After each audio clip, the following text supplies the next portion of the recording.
नमस्कार दोस्तों, स्वागत है आपका हमारे चैनल टेक्नोलॉजी अपडेट्स 360 पर, जहां पर मैं आ गया हूं आपके लिए एक और नई वीडियो लेकर। दोस्तों, आज की इस वीडियो में मैं आपको बताऊंगा कि मोबाइल बैंकिंग ऐप का इस्तेमाल करते हुए हम पैसे कैसे ट्रांसफर कर सकते हैं देश और विदेश में, और किसी के बैंक अकाउंट में मोबाइल बैंकिंग ऐप के जरिए पैसे ट्रांसफर करने का पूरा प्रोसेस क्या है, और आप कैसे मोबाइल बैंकिंग ऐप के जरिए पैसे ट्रांसफर कर सकते हैं किसी के बैंक अकाउंट में, इंडिया या फॉरेन में। देखिए दोस्तों, वैसे तो आजकल सभी किसी ना किसी मोबाइल पेमेंट ऐप जैसे कि गूगल पे, फोन पे, पेटीएम, भीम या यूपीआई ट्रांसफर के जरिए पैसे ट्रांसफर करते हैं, लेकिन मैं आपको बताऊंगा कि अगर आपको मोबाइल बैंकिंग ऐप के जरिए पैसे ट्रांसफर करने हैं तो उसका प्रोसेस क्या है। तो चलिए दोस्तों, वीडियो को शुरू करते हैं। लेकिन दोस्तों, वीडियो में आगे बढ़ने से पहले आपसे रिक्वेस्ट है कि अगर वीडियो आपको पसंद आए तो वीडियो को लाइक और कमेंट जरूर कर दीजिएगा, और अगर आप चैनल पर नए हैं तो चैनल को सब्सक्राइब करके बेल आइकन जरूर हिट कर दीजिएगा, ताकि आपको ऐसे ही इंटरेस्टिंग और इंफॉर्मेटिव वीडियोस मिलती रहें लगातार टाइम पर। तो चलिए दोस्तों, वीडियो को शुरू करते हैं और मैं आपको मोबाइल बैंकिंग ऐप के जरिए पैसे ट्रांसफर करने का पूरा प्रोसेस एक्सप्लेन करता हूं। तो दोस्तों, मोबाइल बैंकिंग ऐप से किसी को भी पैसा ट्रांसफर करने के लिए सबसे पहले आपको मोबाइल बैंकिंग ऐप में बेनिफिशियरी ऐड करनी पड़ेगी, यानी कि आपको जिसको पैसा भेजना है उसकी बैंकिंग डिटेल्स को ऐड करना पड़ेगा, जैसे कि उसकी बैंक का आईएफएससी कोड, अकाउंट नंबर और बैंक अकाउंट नेम।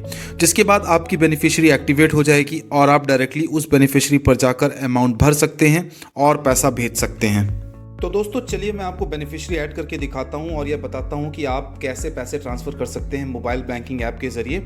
तो चलिए, सबसे पहले मैं अपनी मोबाइल बैंकिंग ऐप में लॉगिन कर लेता हूं, और ये देखिए मेरा आईसीआईसीआई बैंक का मोबाइल बैंकिंग ऐप है। मैं इसमें लॉगिन करता हूं, और लॉगिन करने के बाद मैं आपको ऑप्शन बताऊंगा कि आपको किस तरीके से बेनिफिशियरी ऐड करनी है या फिर आपको पे ऐड करना है। सो देखिए दोस्तों, बेनिफिशियरी ऐड करने के लिए या पे ऐड करने के लिए आपको एक चीज़ ध्यान देनी होगी। आपको एक ऑप्शन ढूंढना पड़ेगा ऐड और मैनेज बेनिफिशियरी का, या फिर आप एक ऑप्शन देख सकते हैं ऐड अ पेई का। सो देखिए दोस्तों, आप यहाँ पर जाकर सर्च कर सकते हैं, डायरेक्टली आप पेई लिख सकते हैं। जैसे आप पेई लिखेंगे आ जाएगा, या फिर आप यहाँ पर जाकर के बेनिफिशियरी लिख सकते हैं। सिर्फ आपने अगर बेनिफिशियरी लिखा तो भी आपका आ जाएगा। इस पर जैसे आप इस पर क्लिक करेंगे, इस ऑप्शन पर क्लिक करेंगे, तो क्लिक करने के बाद आपको ये दिखा देगा ऐड न्यू पेई, और यहाँ पर दिखा देगा पेई लिस्ट, यानी कि ऑलरेडी आपके जो पेई बने हुए हैं या बेनिफिशियरी आपने ऐड कर रखी है वो सारी लिस्ट आपको यहाँ पे दिखा देगा।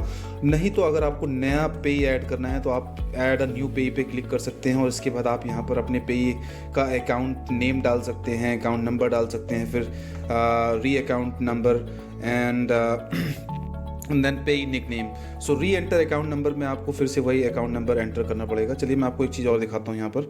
तो दोस्तों देखिए दोस्तों, यहाँ पर जैसे हम पीछे बैक जाते हैं तो या तो हम सर्च में जाकर के ऐड और मैनेज पेई लिख सकते हैं, या फिर बेनिफिशियरी लिख सकते हैं, या फिर देखिए दोस्तों यहाँ पर नीचे बॉटम लाइन पे आपको एक ऑप्शन दिख रहा होगा ऐड और मैनेज पेई, इस पर आप क्लिक कर सकते हैं।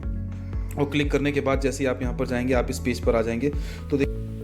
तो देखिए दोस्तों, आप जिस भी व्यक्ति का अकाउंट ऐड कर रहे हैं यहाँ पर, अगर वो आईसीआईसीआई बैंक में है या फिर वो सेम बैंक में है तो आप आईसीआईसीआई बैंक चूज़ करेंगे, और एल्स अगर वो अदर बैंक में है तो आप अदर बैंक में चूज़ करेंगे। सो मैं जिसका अकाउंट ऐड कर रहा हूँ उसका अकाउंट डिफरेंट बैंक में है, सो मैं यहाँ पर चूज़ कर देता हूँ अदर बैंक। तो मैं यहाँ पर अकाउंट नंबर डाल देता हूँ।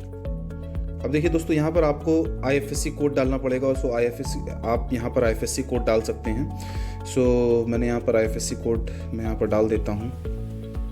देखिए इसने ऑटोमेटिकली सर्च कर लिया है, और इसने आईएफएससी कोड से ही बैंक का नाम उठा लिया है। यहाँ पर आप पे अकाउंट नेम डाल सकते हैं। सो मैंने यहाँ पर पे अकाउंट नेम यहाँ पर डाल दिया। अब आप अगर कोई निकनेम देना चाहें तो आप दे सकते हैं, जैसे मैंने यहाँ पर निकनेम दे दिया।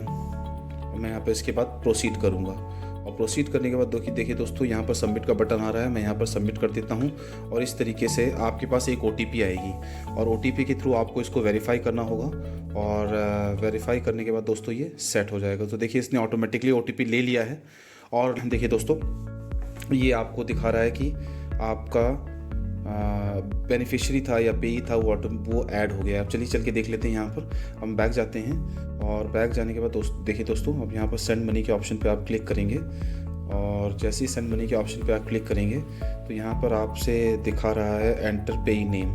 तो आप यहाँ पर जा सकते हैं और सर्च कर सकते हैं। तो देखिए यहाँ पर देवांशु AU आ रहा है। यहाँ पर आपको पैसा भेज के दिखाता हूँ। लेट्स सपोज मैं यहाँ पर 100 रुपये भेजता हूँ, और मैंने यहाँ पर 100 रुपये डाला, और इसके बाद दोस्तों मैंने यहाँ पर अपना पे सेलेक्ट किया। देखिए यहाँ पर पे ही आ गया है। मैंने यहाँ पर देवांशु यू सेलेक्ट कर लिया। यहाँ पर 100 रुपये मैंने डाला। 100 रुपये डालने के बाद मैं यहाँ पर डाल देता हूँ फर्स्ट ट्रांसफ़र। सो दोस्तों इसके बाद आप यहाँ पर कोई भी पेमेंट मोड चूज़ कर सकते हैं, जैसे कि IMPS, NEFT और RTGS। सो IMPS क्या होता है? IMPS का मतलब होता है इमीडिएट मोबाइल पेमेंट सर्विसेज, जिसमें दोस्तों पैसा भेजने पर तुरंत ही अकाउंट में ट्रांसफ़र हो जाता है और रिसीवर को मिल जाता है।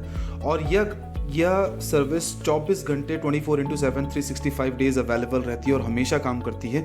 इसके साथ ही साथ दोस्तों इस सर्विस का इस्तेमाल करके आप 1 रुपये से लेकर 2 लाख रुपए तक ही ट्रांसफ़र कर सकते हैं। 2 लाख रुपए से ऊपर आप ट्रांसफ़र नहीं कर सकते। जबकि दोस्तों NEFT और RTGS में ऐसा नहीं होता। यानी NEFT और RTGS में सर्विसेज जो है हॉलीडेज़ पर अवेलेबल नहीं रहती। यानी कि जब कोई भी हॉलीडेज़ होगा तो NEFT और RTGS आपका काम नहीं करेगा।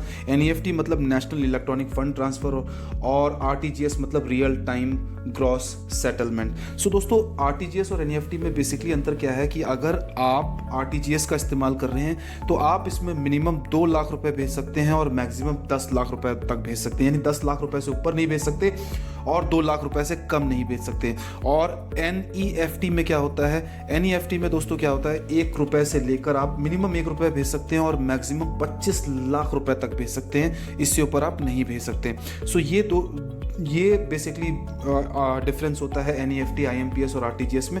हालांकि तीनों की सर्विसेज ही एकदम फास्ट रहती हैं, पैसा तुरंत ट्रांसफ़र हो जाता है। लेकिन कभी कभी ऐसा होता है कि NEFT या RTGS में पैसा आने में या पैसा ट्रांसफ़र होने में 2 से 3 घंटे का वक्त लग जाता है। सो देखिए दोस्तों बेसिकली ये एक बेसिक डिफरेंस है जो मैं आपको इसमें बताना चाहता था। यहाँ पर आपको पैसा भेज के दिखाता हूँ। लेट्स सपोज मैं यहाँ पर 100 रुपये भेजता हूँ और मैंने यहाँ पर 100 रुपये डाला और इसके बाद दोस्तों मैंने यहाँ पर अपना पे सेलेक्ट किया।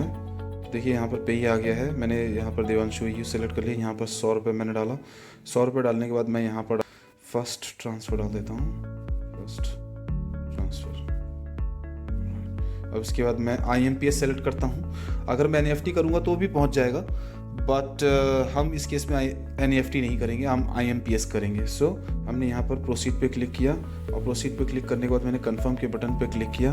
और देखिए दोस्तों जैसे ही मैं कंफर्म के बटन पर क्लिक करूँगा तो ये पैसा मेरा सक्सेसफुली ट्रांसफ़र हो चुका है और अभी आपको मैसेज आता हुआ भी दिख जाएगा कि अकाउंट में मेरे पैसे ट्रांसफ़र हुए हैं। सो देखिए दोस्तों ये है पूरा का पूरा प्रोसेस कि आप किस तरीके से पैसे जो है, देखिए अकाउंट में पैसे क्रेडिट हो गए और आपको मैसेज भी दिख गया कि यहाँ पर 100 रुपये आ गए और मेरे अकाउंट से कट गए।